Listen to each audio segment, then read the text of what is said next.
The Lost Boys of the Sudan was published in 1996 by UNICEF. Since 1983, the Sudan People's Liberation Army, the SPLA, and the Sudanese government have been at war in southern Sudan. The conflict has already claimed more than 500,000 lives and displaced huge numbers of people.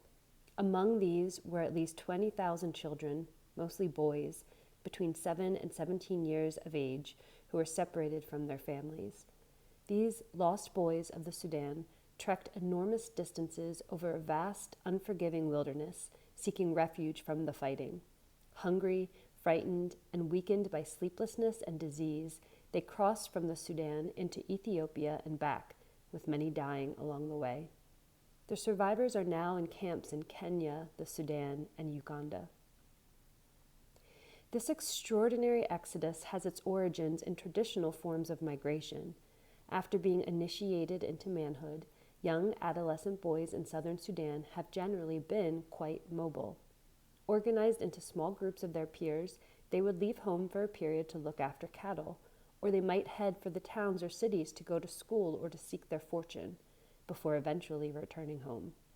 In addition, at times of stress, families all over Africa send their children elsewhere to find safety, food, work, and schooling. But during the war, this process has escalated dramatically. Fearing they would be targeted as potential combatants, many boys left their villages and headed for cities such as Juba and Khartoum.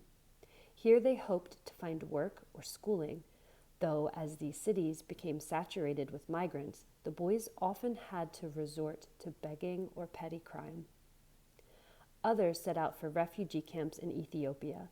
Some traveled with friends or relatives, others slipped away on their own at night. Few had any idea of what lay ahead of them. They believed the trek would last only a few days and discovered that they faced a harrowing journey of 6 to 10 weeks. Continually under threat, they would flee for their lives, losing their way in the wilderness. Often they lost everything en route: blankets, sheets, shoes, clothes, and pots, to soldiers, swindlers, or bandits. Many fell victim to killer diseases. Others were so weakened by hunger and lack of sleep that they could go no further and sat down by the roadside, prey for lions and other animals. The survivors who reached the camps in Ethiopia started to lead a relatively peaceful life, but it was not to last. Following the change of government in Ethiopia in May 1991, they had to flee again, back to camps in the Sudan. This time the journey was during heavy rains, and many perished crossing the swollen rivers or were hit by aerial bombardment.